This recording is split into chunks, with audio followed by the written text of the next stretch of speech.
NOTACON.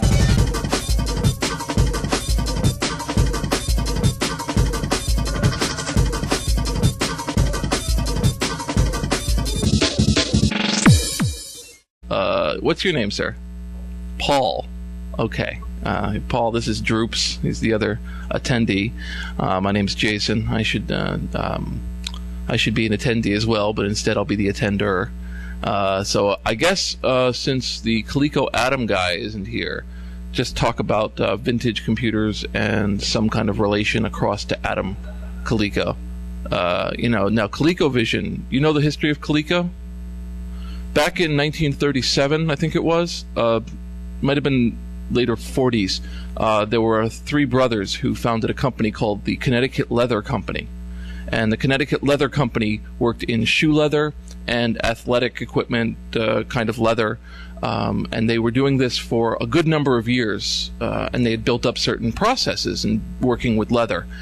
And at one point, they changed their manufacturing process to be able to process rubber as well as leather. And so they started to create swimming pools. They started to create the liners of swimming pools in plastic.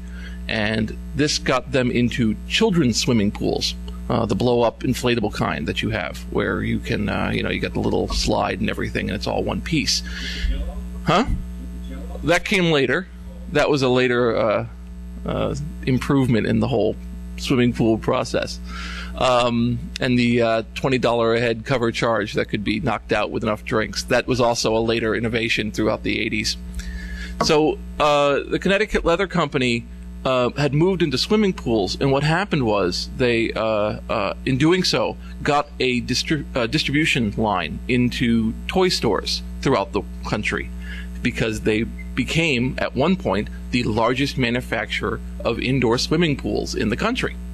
And at this point, they had shortened their name from Connecticut Leather Company to Coleco, and they had this distribution deal that they had built up over many years. Now, as was proven later in their history, they weren't very good. They had a bad habit of betting the farm, which is what ultimately doomed that company. But when the video craze started to hit, when Odyssey started to hit and Atari 2600 started to hit, Coleco saw in this a way to leverage their distribution channel that they had built up with all these toy stores.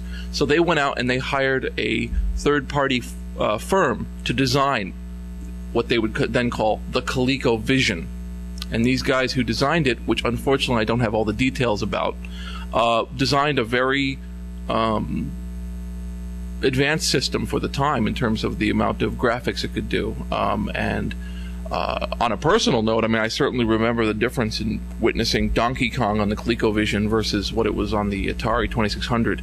Although there is some speculation that some of the games that we had seen that were platform transforms from ColecoVision to Atari and stuff, that sometimes the Atari ones were intentionally not as good as they could have been to drive people towards other platforms to compare them, that it was worth them the money to get people to buy these systems. This was before you had systems like the Nintendo, which were basically loss leaders.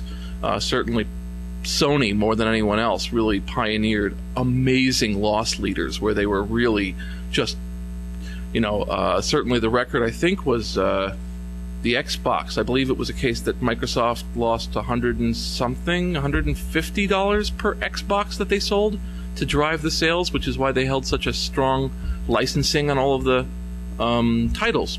So this is all before shenanigans really got into home console, back when it was a relative novelty, and so it was just established as a moneymaker. So the ColecoVision was at that point one of a small number of home console systems. Basically, you had the Atari 2600, you had the ColecoVision. I'm spacing. There's one or two others. Obviously, you had the Odyssey, but that was getting a little bit long in the tooth. You have the Vectrix.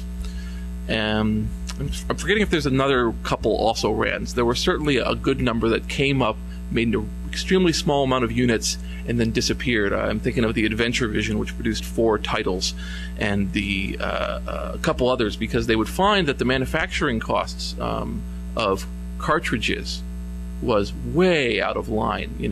Before they standardized on things like CDs, you'd end up with cartridges where the actual manufacturing cost was somewhere in the range of $4 or $5 per cartridge, which is why they were so expensive, and so returning those. Am I not good enough for you? Is that what it's about? Okay. It's the look. Okay. I'll take that. I'll take that to my grave. Now Coleco itself, its history was that Coleco continued to get into fads. One of the things that ultimately doomed them was the Cabbage Patch Kids, because in 1985, I believe it was, they had their licensed Cabbage Patch Kids, which they had licensed from the Xavier Roberts company, take off in such a large way that there were fights going on over a Christmas over the Cabbage Patch dolls. And Coleco's solution was to overproduce them for the next year when the fad had already passed, and the amount that they had basically strung themselves out to do this doomed them, because the Cabbage Patch dolls stopped selling. They weren't the fad that they were. So Coleco had this problem throughout, hopping onto fads. So their computer was unusual because it was one of the ones that bought into the trend of trying to turn these consoles, which were usually intentionally limited in terms of they were barely, certainly the Atari 2600 was barely a number of chips. It could fit on a cartridge if it needed to. They decided that maybe we could bridge these into home computers and enter the burgeoning home computer market, which at that time usually depended on something a little more substantial. And so you had the Kaliko Atom, which I believe stands for something, but I've been wrong about these things before. ColecoVision Atom had 16K of memory. It could expand. It had a tape drive, which was prone to failure. I know that. It starts to get a little thin for me when it comes to the Atom, because I didn't own one, because they were unusually expensive. They were also the equivalent size of the Coleco. So you ended up with a machine that looked twice as large, with this little, where the ColecoVision became basically a tumor resting on top of it. I know of at least one bulletin board system program that was written for the Atom called PBBS, which I have a copy of. And from what I've seen of that, it was possible to program in BASIC on the Coleco. There were a number of programs that came out on tape for the Coleco, again intended to do this, to turn it into your future home computer. Time lets you look back and figure out where the minefields were. Certainly people who bought the Texas Instruments 99 4A and they bought the Coleco Atom, and the people who bought Timex Sinclairs found themselves essentially stranded as these different companies moved quickly out of the computer business simply because it just wasn't there. There were, at one point, there were basically several dozen companies that were creating computers in this market. Most of my knowledge of that area is mostly within the area of selling things. You have computer companies that were basically trying to get things out so fast that they all kind of tended to base themselves on the same chips. So as a result, the 6502, which had good distribution channels, would tend to be in use by a lot of these companies, even though they were, completely separate organizations technically competing with each other. They would all kind of use the same architecture because it was easier to get their hands on a 6502 than anything else. So you have basically similar machines being produced very quickly for whoever get it. In fact, trivia that comes to my mind was that the Atari 400, which was the predecessor to the Atari 800, was sold in Sears. Oh, you had an Atari 400? I was going to say, because the keyboard was a little touchpad that really sucked. In fact, was really prone to problems and would kind of die out over time.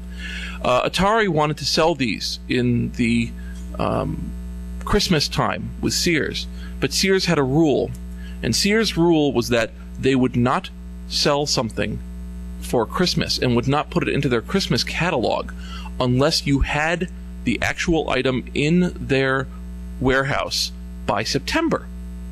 But Atari was still designing it and finishing the manufacturing in September. So their solution was to mail 400 empty cases of Ataris to Sears's warehouse, containing basically a bunch of Atari 400s with absolutely no guts inside them, and got themselves into the catalog. And then they issued a recall on the 400 because they found a problem with them, and sent them the actual computer. And this is how Atari was able to give themselves 2 or 3 extra months of lead time. So if you ever want, and of course, if you look at it, of course Sears was completely in the right. There was no reason for, if you have companies pulling those kind of tricks. So one of the organizations that I have done work with and have had a lot of fun with is a place called vintage.org, which is the Vintage Computer Festival. And this is run by a gentleman named Selim, who has been spending quite a bit of his life certainly in the past 5 to 10 years, running a number of festivals throughout the country. And I attended Vintage Computer Festival 7.0, which was located at the Computer History Museum in Mountain View, California, which I highly recommend. And he has run Vintage Computer East. He is running a Vintage Computer Midwest in Indiana. He has also done one in Europe. And basically what he does is he tries to assemble a certain amount of people who are dedicated to retro technology. And so you've got people who are running VAXs live that they've brought in. We've seen people do setups with, Ataris, with a lot of basically Apple I replicas, which has become an interesting thing. There's a book out currently called How to Build an Apple I Replica, which really should be titled Beginning Electronics, which is actually a very wonderful thing for me, because I'm one of those people, you have these questions that you want to ask, and you're kind of embarrassed to go, well, I've never actually touched a soldering iron. And this book assumes that you don't even know what a soldering iron is, and then proceeds to walk you through the process of building an Apple I. And by the 5th chapter, you have an Apple I, and then from the 5th chapter to the 12th chapter, you're trying to program something on it. The Vintage Computer Festivals are actually one of a small number, but significant number, of retro computing festivals which are located out there. I do know that there's a Coleco Adam club that collects these, which is where I get most of my information from, in terms of the fact that there are parts that tend to break, and that there are replacement parts that people have figured out how to jury rig in to make it work, up to the present day. Sorry for my jumping around here. I'm kind of sifting through my file of people who are running old technology that's kind of in its weird kind of state that nobody cares about anymore except for the people who are still running them. I'm thinking of the Pixelvision crowd. The Pixelvision was a video camera that was sold in toy stores that could record on a cassette tape. And it was sold for about 2 years, 3 years before it went down. And a group of people have fallen in love with these. And the longer you use them, the more that breaks on them. And that absolutely can't be replaced. They contain parts that aren't just things you could kind of remanufacture. They've got things in them that they can't make come back. So everyone who uses them now treats them like they're religious relics, and they create films. And I had the pleasure of buying a DVD of Pixelvision films, which included an interview with the creator of the Pixelvision, who didn't know that they were having little tiny Pixelvision cons. I think the conclusion one can draw from that is actually that anything can have a group of people who can adhere to it if you take it long enough. People might be surprised to find out that you can still buy Model T parts new. You can go into the catalogs and they are selling every part for a Model T. You can go ahead and build yourself a brand new Model T. Every part is still being manufactured, because there's always going to be a group of people who kind of, if that technology is their earliest memory, they'll protect it and they'll keep it for a very long period of time. I discovered this quite a few times in my travels, that people would tend to adhere to something. So, bringing it back to home video systems, there was a movement in the early 90s, starting I think Joe Grand started the process. He created a Atari cartridge called Scuzzy Side in 1995, 6, I think it was, that he created this thing. Basically what had happened was that people were learning how to program again in these setups. One of the things that really attracts people to older systems is the fact that a lot of the rule sets you have to buy into now. For instance, checking your code in with a code management base and having to program it in such a way that you're working with some sort of API and working with some sort of complicated, GCC port for that particular unique set of circumstances. For people who get wrapped up in that sort of work, it's very refreshing to have a single chip to have to deal with and a set of instructions that have been so analyzed through the last 20 years that every single last trick you could ever imagine has been in some way handled. It's to the point that the 6502 has a list of bugs that are just known, the things it can't do, and instead of somebody discovering that the hard way late one night alone and not being sure if they've got a bad chip, it's all documented so they don't get hung up on that. And so a lot of the draw to create new items for these old games is there. And with the start of Scuzzy Side, Joe Grand took it to a greater level, because first he started to buy old Atari Combat cartridges, which are pretty much available like water because one went with every Atari that was sold. And he would take the labels off, put a new chip inside them, and put a new label on the outside, so he didn't have to manufacture the cartridges. Then he started to sell them, and then he started to make new ones. And there's a small boomlet now in brand new Atari games that you can buy on a actual Atari cartridge that will plug into an actual Atari and work as expected. The largest Atari cartridge that was ever made was the 32K Pitfall 2, which required a customized bank switch to be able to work, and so as a result it was unbelievably expensive and didn't sell as well. Since then, there's a game that's coming out. I had figured it had come out by now, but I haven't seen much about it. It's the Homestar Runner RPG that is being created on an Atari cartridge by Paul Slocum, who goes by the name Treewave at treewave.com, which he's basically a musician who has a bunch of pre-programmed Ataris, Commodore 64s, and he makes beautiful music with it, and I've hired him to make music for my film because he produces these extremely organic sounds, considering he's mostly just making an Atari 2600 extremely sad. He also has a programmed printer that he modified the BIOS on so that it would work in a very, very strange way. So he was assigned with creating this Homestar Runner RPG, and to be able to make it do a lot of things, they created a customized 64K bank-switched cartridge, which has, because of the limitations of the Atari, you have to have it split into one small area. I think it's 8K. I think that's the maximum it can address. Is that right with the two?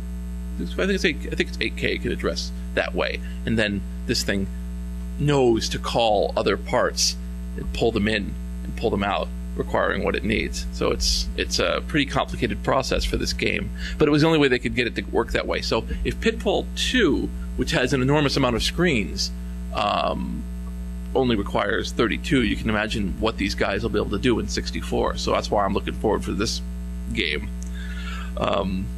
Certainly with the Atom, I believe at this point, I'm very sure at this point that the Atom has been emulated to the point that it's pretty indistinguishable from, I figured it was that way.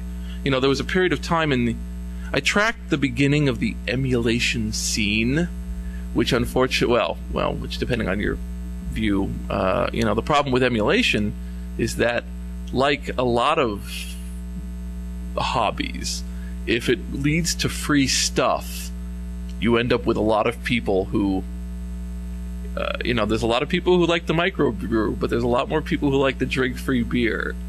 So you have that in any given situation where you have a set of people who are working very hard to learn things about a system like the Atom, to learn all of its internals so that they can emulate it.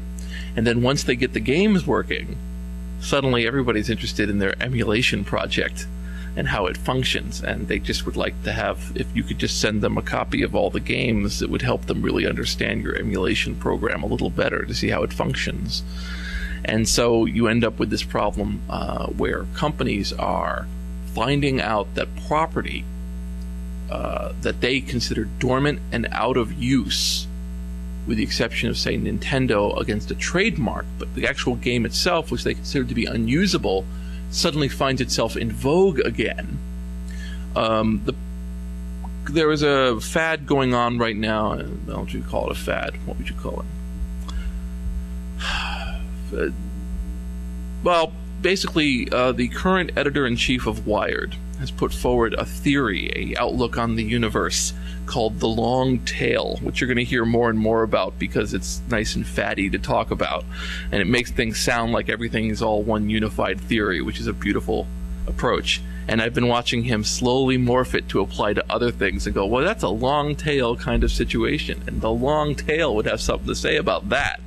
The theory of the long tail says that when you purchase something, or when an item comes out, it has an initial burst of people who have an interest in it.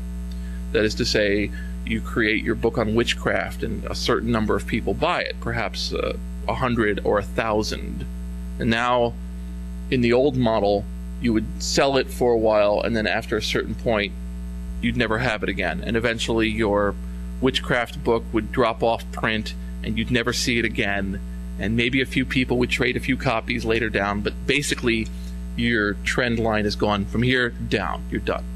The long tail says that actually what it does in a digital age is go down and then slowly sit at a certain amount and then go like this for an enormous amount of time. For instance, Amazon drove the sale of there was a book recently that came out that was very similar to this book. I think the one they're talking about actually is probably Da Vinci's Code, because Da Vinci's Code has a predecessor that's enough of a predecessor that they've sued him, but they're a predecessor in terms of they put forward a lot of the same ideas. They came out in 1981, so Da Vinci's Code has this huge boomlet, and because of Amazon's recommendations, people started recommending this original 1981 book, and so suddenly the sales, which had completely dropped off for this book, started to jump up again a bit, because the all-to-one, one-to-all model of Amazon enabled them to keep in memory all these previous events of books that had been sold, such that you could draw correlations that you otherwise would have never been able to draw. And so the long tail says that these games that were created, these very, very intense, complicatedly programmed, simplistic by today's standards, but still fun because they had to concentrate on making a good product for some of these games, these games continue to have their draw when they go up against people, and that these games can continue to sell up into the present day, depending on if they market them. Now, traditionally, when you look at how they market it, they don't tend to market it very well. They'll tend to choose 5 to 6 games, when the cost to them of putting up 1,000 games is pretty much the same. They could, I know that in my collection, can I get this on tape? I can get this on tape. I've been known to collect the occasional ROM. And the entire Atari 2600 library, which I have, which is 1,600 games that were manufactured, and that includes variations, clones, works out to about 120 meg. So, if you take the original Atari 2600 stuff, like what's considered the canonical 600, is that a hint? The canonical 700 games actually work out to only a few megabytes. I mean, enough where it doesn't even, it's not even a USB flash drive that you could buy for $5 at this point. And that can contain the entire Atari 2600. Well, that's a good trivia question. Does everyone know when the last Atari 2600 cartridge was made before this retro movement? Just no.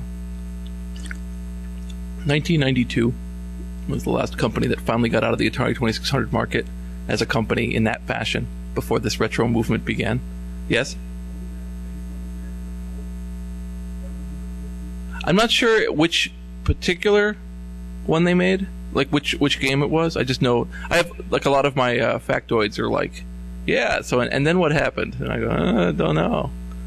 You know, the best-selling computer of all time is the Commodore 64 because they manufactured it from 1982 to 1993 with no design changes.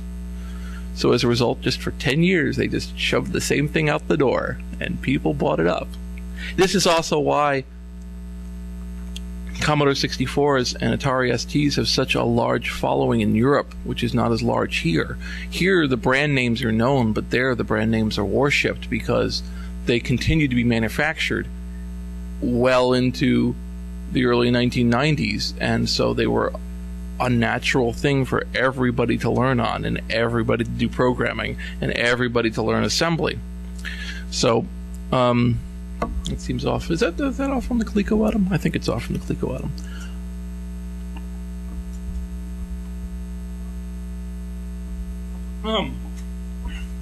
So, what I assumed the gentleman was going to talk about was to talk about the fact that he belongs to a Kaliko Atom group, and where to find them. Do we know what the name from the, we should at least put that out. I believe it's in the schedule, what the name of his organization was that created AtomCon? That sounds right. I think AtomCon is in New Hampshire, but don't quote me on that. I do know of AtomCon.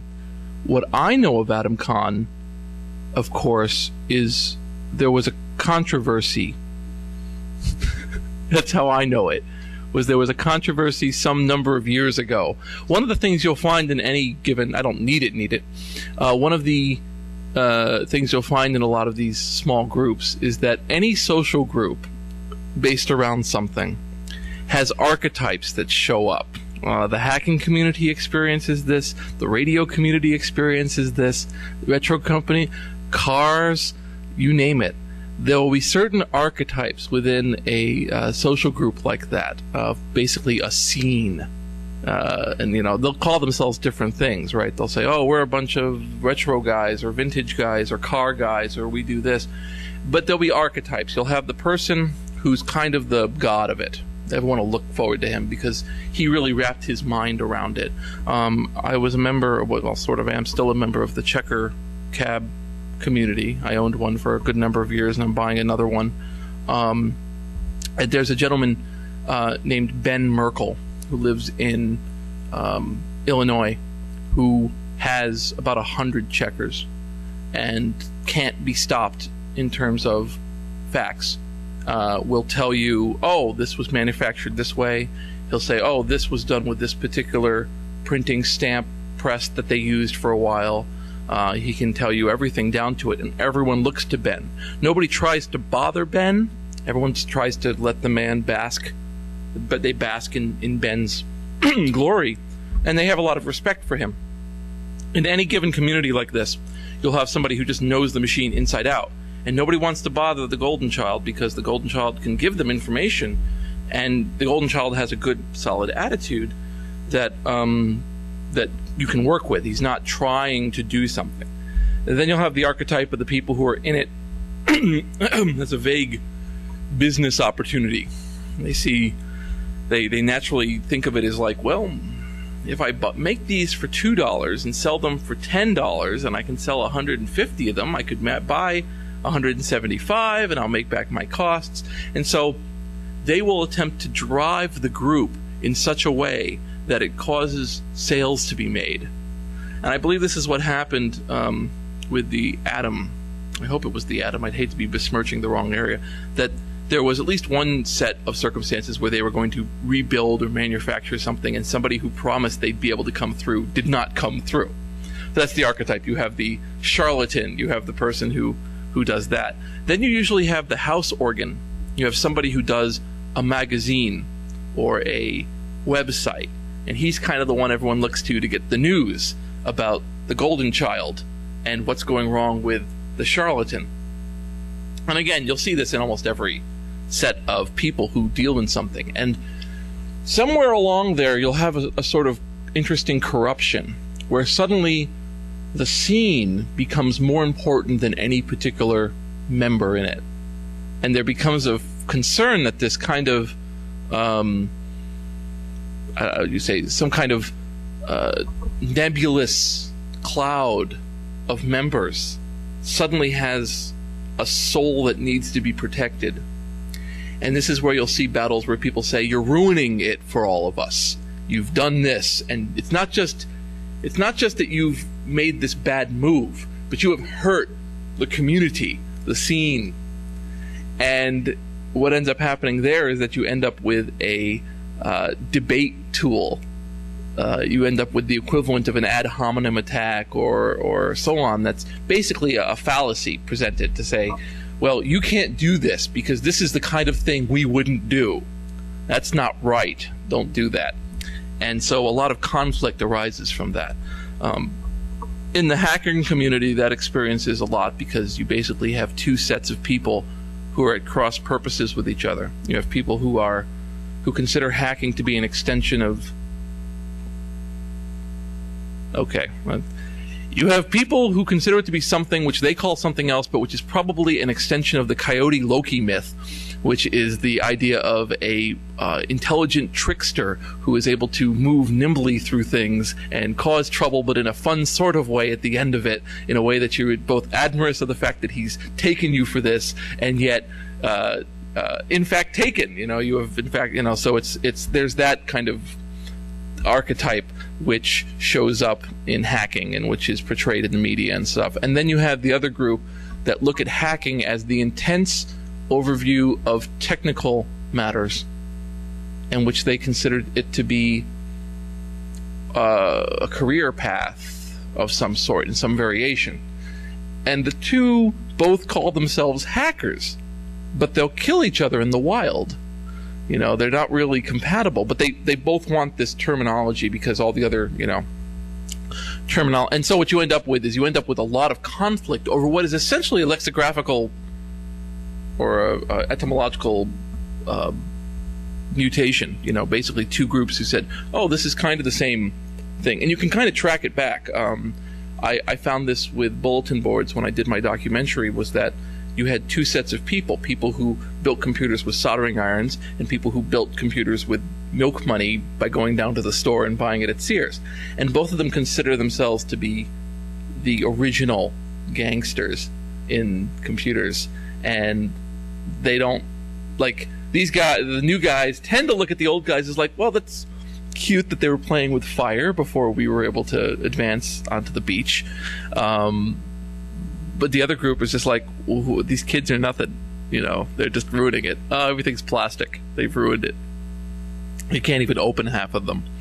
So, again, you just end up with a case where there's this certain amount of real estate that's being applied, and both people want the real estate, the pride, the fun of being part of this community.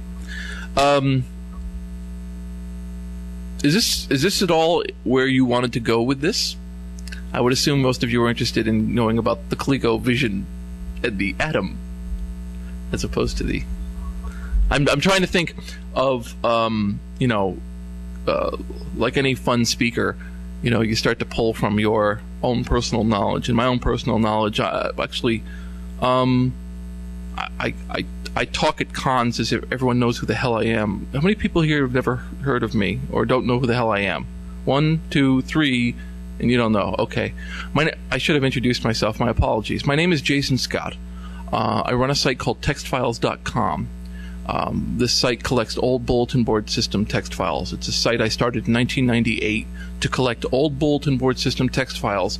But unfortunately, I'm an obsessive compulsive, so I ended up moving from bulletin board system text files to general internet text files in other sites to recordings of things from bulletin board era, which became audio.textfiles.com, to any kind of interesting technology PDFs or academic papers, which became pdf.textfiles.com.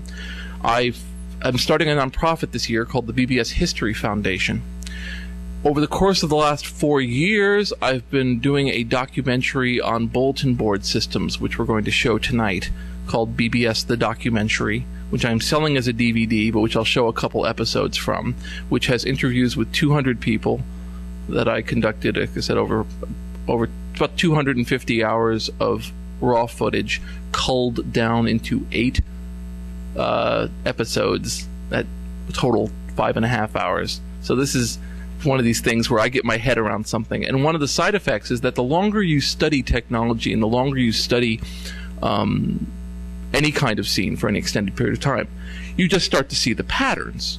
You know, you realize that not really any one particular scene has something overly unique about it. They merely have differing levels of energy. So it's very easy to look at, you know, well, this group looks really interesting and this one doesn't. And sometimes it's just because this group is applying more energy to their task than this group. But you see a lot of the same spirit, you know. I've come into contact with a number of people. This documentary put me in touch with a lot of people who people would consider vintage. And there's a gentleman named Kurt Vendel who collects Atari. In fact, he has the largest private collection. We believe it's the largest collection, period, of Atari memorabilia. There was a computer that Atari was going to come out with called the 1450 XLD, which came into their catalogs and was a picture of it, and it never came out. And he has it. And I mean it. He's got the one that they made because they were testing it. And he took it apart, and it's a nice damn computer. It would have been nice if they made it, but he's got it. This is a gentleman who has collected Atari to the point that parts of his collection tour in Europe and Japan without him. They're on loan so that people can see the Atari stuff. And he has given me a lot of insight into the way that he actually got started with collecting it. And I'm a big fan when you're collecting. If you're going to collect something, you should not fall into the trap. There comes a certain point when, like I said, there's money to be made. At one point, an Atari 2600 cartridge called Chase the Chuck Wagon became very popular, and a speculative market opened in this cartridge to the point that one Chase the Chuck Wagon cartridge in good shape could net you well over $100, simply because there aren't many. The Chase the Chuck Wagon game was created as a promotion for Purina, and you had to mail in certain proofs of purchase to get it, and almost nobody did because it was an enormous amount of proofs of purchase. So very few were manufactured. You know, I think it was less than 1,000. And so as a result, they became this unbelievably rare thing, and everyone who's collecting had to have this, you know, barely rare cartridge simply to do it. So you ended up with this aberration. You know, it wasn't so they would go, oh, this is the really good one. You have to get to Chase the Chuck Wagon. It totally blows away, you know, Pac-Man. It's a case of just, I now have chased it. You've gone from owning items because of their own particular worth into owning items simply because your collection has a little black square in it. And you need that black square filled. So that becomes the most important thing in the world to you. In his case, when he was younger, when he found out Atari wasn't manufacturing this set of computers that they had promised they would, he would call Atari and act like a third-party developer that was developing something for their serial port, and that he needed to speak to an engineer. And keep in mind, he's like 15, 16. And they'd put him through the engineer, and he'd go, "Hi, I was just lying. I want to ask you, you know, about this and this and this and this." And they would ask him questions, and he'd go, you know, "Is this part still here?" And they would go, "Oh, it's down at the company store." And he'd go, "Well, if I mailed you money, could you get it for me?" And they would. And that's how he started to get all this rare material, was he simply socially engineered himself into the Atari engineers department and went down to their company store. And he became known for this and started to collect. For a while there, I gave this up, but for a while I would see new Atari historical items, and I would go, "Kurt has to get a copy of this." And I'd grab it, and I'd go to Kurt, and Kurt would go, "Who do you think put that up there?" It happened again and again, and after a while I was like, here are some posts from the Atari VAX, the Atari message board that the engineers had. And he's like, "Oh yeah, I pulled those off the tapes." You know, and this would happen again. You know, so after a while I was just like, "Oh, just withdraw, knock my queen over, knock my king over, and just walk away." So he's got me pretty much. I don't have to collect Atari stuff anymore. Kurt's got it. It's in his house. So it doesn't worry. In fact, it was kind of interesting. I went to interview him, and I walked into his room, and I had this like weird emotional reaction. I couldn't figure out exactly what it was. And it was because Nolan Bushnell, who was the founder of Atari, had gone off after Atari to do a number of bizarre companies, including Sente Technologies, which created a number of things. And then he also did a robot company. And this robot company had produced 2 or 3, 5? He produced 10 robots.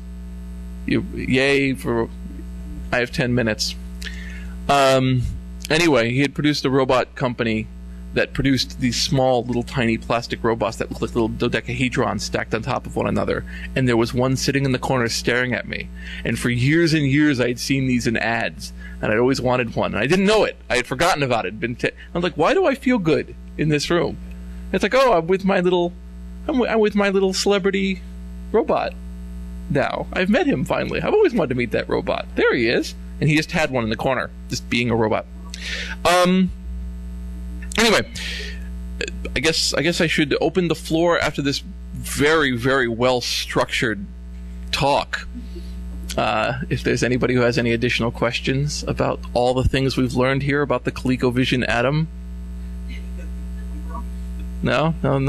Yes. So what's a ColecoVision Atom look like? ColecoVision Atom. Let me see if I can.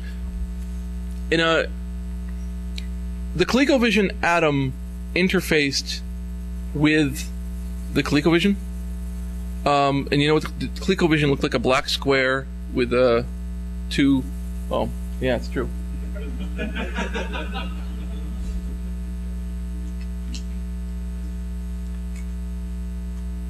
The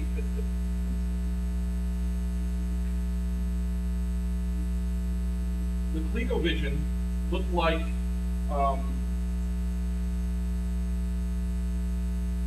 from the top, this is what the ColecoVision looked like. Basically what it looked like was a black square with 2 areas for the controllers. And then the ColecoVision had these 2 controllers that had a joystick and a small keypad hooked up through a spongy cord. I'm sure that's what they were called. I'm sure it's a scientific name. That could enable you to pull it out and play the games like that. From the side, it was basically a straight square like this. Now I'm forgetting off the top of my head if the cartridge plugged in the side or if it plugged in the front. Definitely didn't plug in the top like the other ones. The ColecoVision Atom was essentially a white square like this, which had a keyboard attachment, and I think around this distance, I'm sure I'll go home and be really sad, was a tape drive. That's where you loaded in the cassette tapes. Oh, bitch.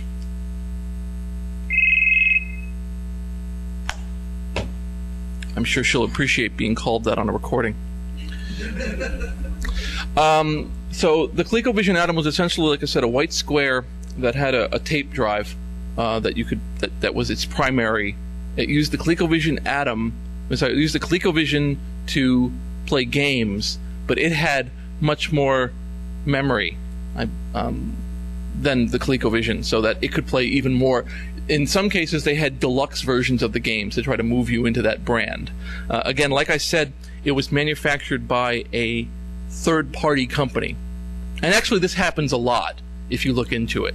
There's a lot of times where, like, there's a company called General Computer Corporation, GCC. Bastards did everything. Kind of freaks you out when you find out. They created a speed-up kit for Atari Missile Command, so that you could get some more life out of your $3,000 Missile Command by putting this chip in, and this chip would speed the game up and make it more challenging, and now kids would play it again. They didn't do this without asking. They did this without asking Atari. So Atari sued them and won. And in what I consider to be one of the strangest things I've ever seen, the settlement was they got a game out of them. And that's how Atari had Atari Food Fight, which was created by General Computer Corporation, who were the ones who did the work to make they made a modification for Midway on Pac-Man, which eventually became Ms. Pac-Man. And they also created the Atari, I believe it was the 7800. just this company is like just out there somewhere, you know. There's a reference when the Segway was being done. They have a from the book about the Segway being manufactured. They have basically a transcription of a conversation with Steve Jobs, Jeff Bezos, and Dean Kamen speaking about like this particular equipment and what their thoughts were. And it's fascinating. It's less fascinating that it's about the Segway, because that's whatever. But when you hear a man who thinks like Steve Jobs and a man who thinks like Jeff Bezos being given this new technology and what their questions are, like, and Steve Jobs' question was, why haven't you taken this to a design firm? And he's like, because we design in-house. He goes, no, that's not the way to do it. Go to a third-party design house and have them look at your product and let them redesign it, because they will make stuff that will blow your mind away. You know, they'll take the technology and the science that you come up with and they'll completely rethink it in a way that will blow people away. And that seems to have actually been what a lot of companies did. A lot of times people go, oh, that was the company that made it. And it was like, no, there was actually a smaller group. There's a husband-wife team who are the ones who made Electronic Battleship, who made the Merlin, who made a series of those games. It's all this husband and wife team, and they would have a suitcase with a prototype of whatever game they were going to show that had a copy of it, and they would show up and open up the suitcase and show, okay, well, the lights will do this and the lights will do that, and this is how it'll work, and then they would sell the design to whatever game company wanted them that day. I highly recommend a book called Electronic Plastic, which is essentially a wonderful overview of all these little handheld plastic games, and that guy is scary. He actually had like 1,000 of them, and they're all cataloged and all of what they did. And there's a book that's out right now. Slashdot is pimping it for some reason, called Digital Retro, which is basically it's basically 8-bit porn. Every computer you could imagine from the 8-bit era, lovingly portrayed in various angles, and all of its beautiful curves looked upon like a wonderful car or astounding airplane with nice soft lighting and, airbrushed ports. So that's one that's out there. Any other questions, by the way? I apologize for the speaker, who I don't know, because he's been replaced by somebody who doesn't know his subject. Although I know an awful lot about Coleco and the Connecticut Leather Company story, simply because it's fascinating to me when you trace these companies back. Does everyone here know how old Nintendo is? Anyone know when Nintendo was founded? 1898? Making playing cards for an old game? Nintendo, in the Japanese characters, Nintendo stands for it's leave luck to heaven. And so they were in games so when it's like, oh, Atari, oh, this thing, it's like a Nintendo. They're 100 goddamn years old. 106, 7 years old. That's, I wouldn't be too worried about whether or not the Nintendo Revolution is going to, dominate or whatever. It's like they've been around for 107 years. I think they'll think for the long term. This is why when people go, oh, it's delayed for 2 years, it's like, that's a blink in the eye for Nintendo. I don't really think how long term these guys are. I mean, occasionally, like every other company, they bet the farm on something. Sony does this all the time. Every time Sony comes out with a new thing, like Sony sunk it all into the PlayStation. They totally pulled their chips and pushed them into the middle of the table, because if they had failed in execution on the PlayStation, they would have probably had to have gone into some sort of controlled bankruptcy for a while in some parts of their area, because they threw everything into all of their manufacturing, and it was an amazing loss leader for that company at the time. Nothing to what like Nintendo has done, or Microsoft did. But Microsoft has money to burn, right? They're capital rich. They can do it. Not everyone can do that. All right. I guess. Any other questions about this wide range of fascinating subjects? Okay. Well, anyway, look, thank you for your time for sitting through this, and I hope you enjoy the rest of the con. Like I said, I'm hopefully showing my film tonight on Bulletin Board Systems. And my site is called bbsdocumentary.com. If you want to browse that site and go, wow, so that's the asshole I had to listen to for an hour instead of the Kaliko Atom guy. I highly recommend vintage.org. If nothing else comes from you, vintage.org will put you in touch with the beginnings of every other retro community that's out there and where they're meeting. And it can sometimes surprise you where some of these meetings are being held and what's going on there. And you might find that all over the country that there's something going on that's of this kind of interest. And a lot of those people tend to be very much into what they do, and they tend to have some really fascinating stories of their own to tell. All right, I guess that's it. Let's go to your next whatever. And remember the keynotes at 1 o'clock. That should be fascinating. All right, thank you.